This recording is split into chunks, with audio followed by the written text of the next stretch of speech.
All right, let's talk about the NEBOSH Open Book Exam. If you're getting ready for it, you probably know it's not your typical old school test.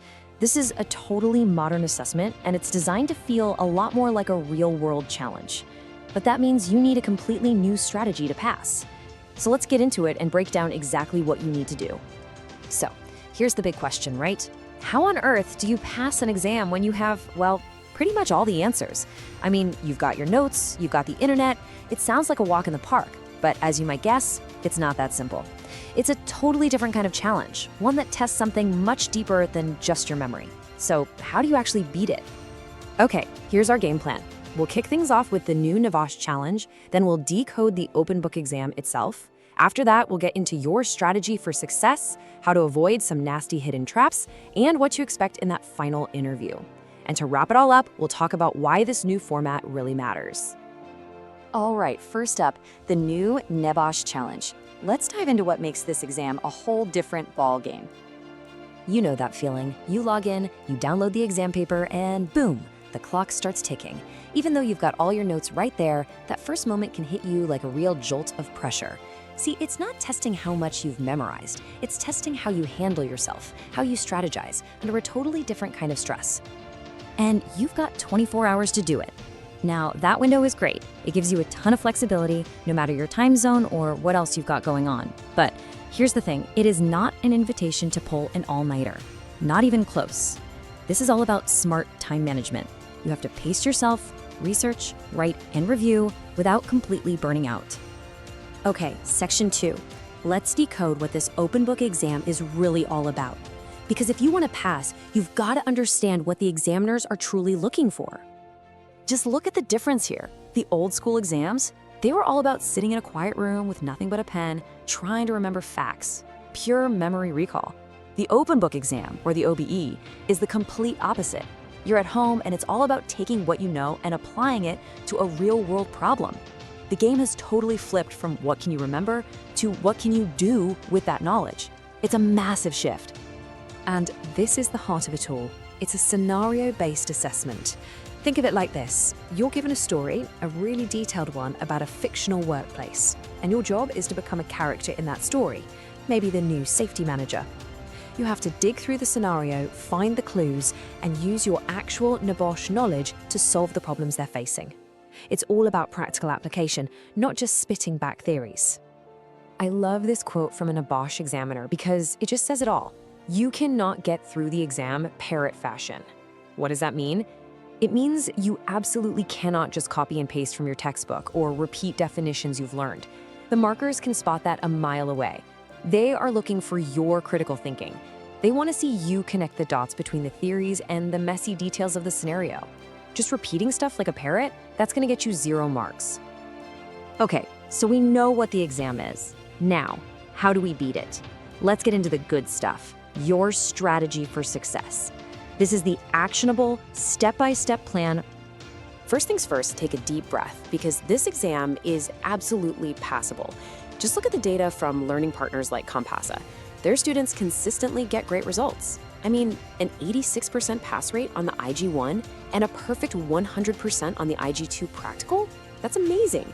And what that tells you is that this exam isn't designed to trick you or catch you out. It's designed to reward people who have a good system. Success here isn't about luck. It's all about having the right method.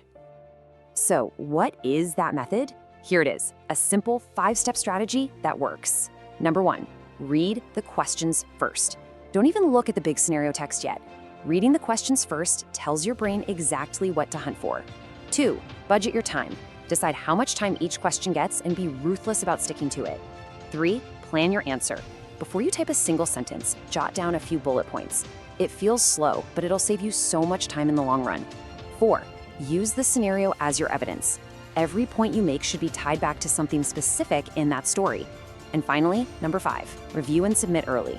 Give yourself time to walk away, come back with fresh eyes, and get it submitted long before that deadline panic sets in. And here's a massive pro tip, maybe the most important one. Please, please resist the urge to write a giant essay for every answer. More words do not equal more marks. It's all about relevance. The examiners are looking for clear, concise points that actually answer the question. Quality over quantity every single time. Now for a really important part, avoiding the hidden traps. With the entire internet at your fingertips, you have to be super careful about the rules. This is all about academic integrity. Yeah, what's the catch? That's what everyone wants to know. Well, here it is. Even though you can use your books in the web, the work you hand in has to be 100% yours. And trust me, NEBOSH is incredibly serious about this. They have sophisticated software and systems to detect malpractice, so don't even think about trying to game the system. So the first big no-no is plagiarism. And it's pretty simple. It's taking someone else's work or ideas and passing them off as your own. That means copying a sentence from a website, a paragraph from a book, anything. It all needs to be in your own words, reflecting your own understanding. The second trap is called collusion. This is basically teamwork when you're not supposed to be working in a team. It means working with other students to come up with your answers. Let me be super clear. During that 24-hour exam window, you cannot talk to any other students or even your tutors about the exam. You are on your own. So, how do you avoid all this trouble? It's easy, really. First, always use your own words. Second, focus your energy on applying what you know to the scenario. That's what the exam is all about anyway. Third, just don't copy and paste. Ever. And fourth, if you do use a source for an idea, just jot it down in a reference list at the end. A simple URL or a book title is usually enough. Okay, you submitted your exam. You're almost there. But there's one last little step, the closing interview. Don't worry, let's quickly clear up exactly what this is, because it's not as scary as it sounds. The purpose here is incredibly simple. They just want to confirm that you are the person who wrote the exam. That's it. So let's be clear about what it is not. It is not another test. You are not being graded. They are not trying to catch you out on your knowledge. It is just a quick check to make sure the work is yours. So what actually happens? Well, it's a quick video call, usually about 15 minutes. You'll need your photo ID ready to show them. They'll ask you to do a quick scan of the room with your camera just to see that you're by yourself. Then they'll just ask a couple of simple questions about the answers you submitted. They just want to hear you explain your own work in your own words. Simple as that. And that brings us to our final section. Let's take a step back and think about the big picture. Why did NEBOSH even change to this format? Why does it matter so much? It all comes down to this. The open book exam doesn't just care about what you know, it cares about what you can do with what you know.